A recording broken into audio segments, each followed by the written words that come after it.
Hi, and welcome to episode 2 of my keto journey. My name is Elizabeth, and I am owner of Fit to Be Healthy. So, last week was obviously the first episode, and I just kind of went through my background and what ketogenic is, and what I'm going to be doing in these videos.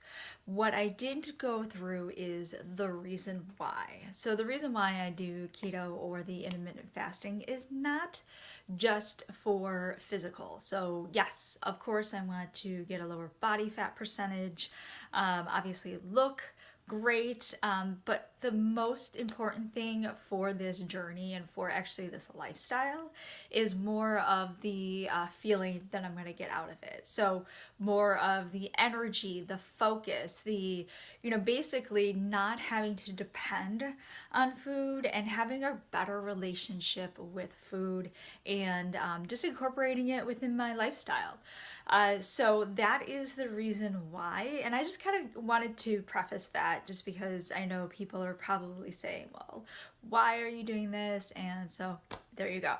Now, what transpired through the week? So it was very interesting. It was a lot of ups and downs.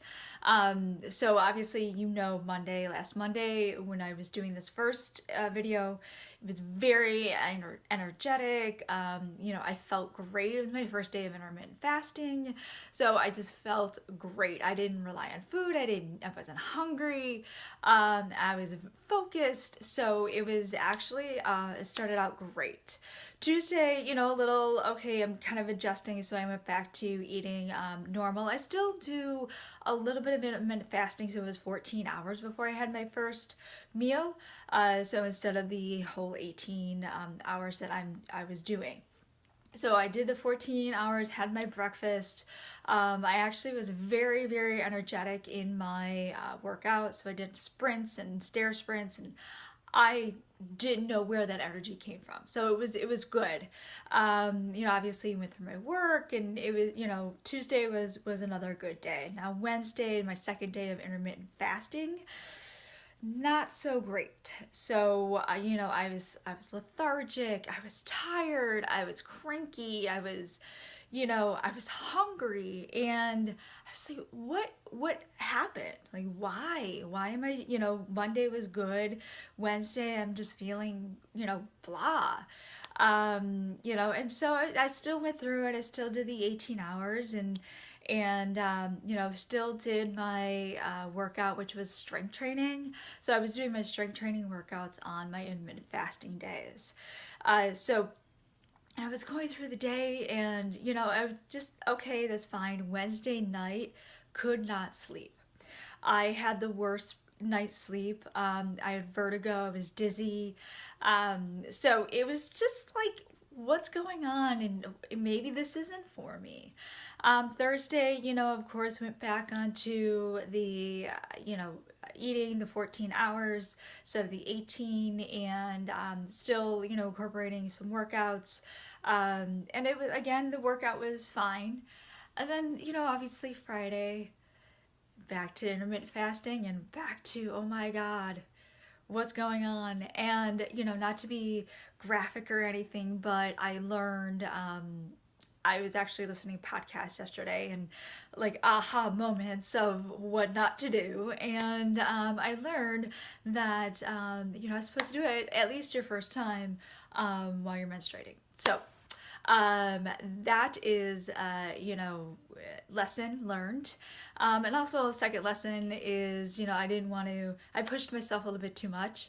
So not only was I weight training on the intermittent fasting days, but I think I had lower calorie restriction just because I wasn't intaking enough calories. So all of those things kind of put me into that funk, that brain fog, that dizziness, the hunger, the irritability, all the things that you don't want to hear when you're intermittent fasting, and I did.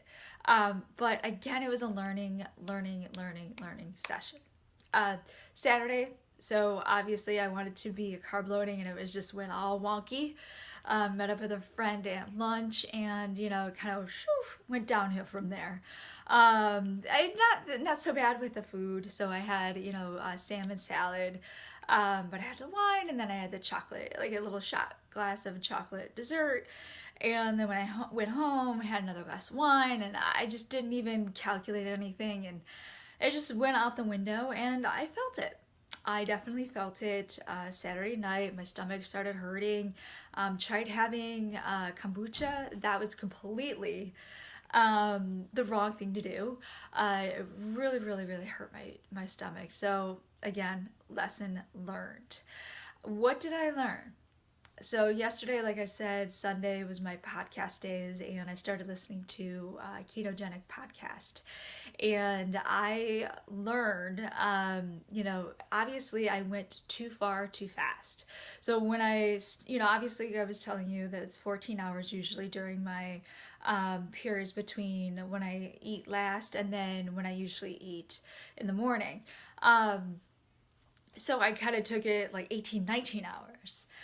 Scale it back a little bit. This week today, because of the weekend, I kind of filled myself up. So today, yes, I'm going to do the 18 or 19 hour fasting. But, Wednesday and Friday, see how I feel. If I feel like 15 or 16 hours I need to eat, so be it. It's not going to be the end of the world. And then I just build myself up. Second thing I learned is I'm going to actually switch my training to be more high intensity on my intermittent fasting days. So kind of like 20 minutes of kind of like high intensity instead of weight training, and the weight training on my off days.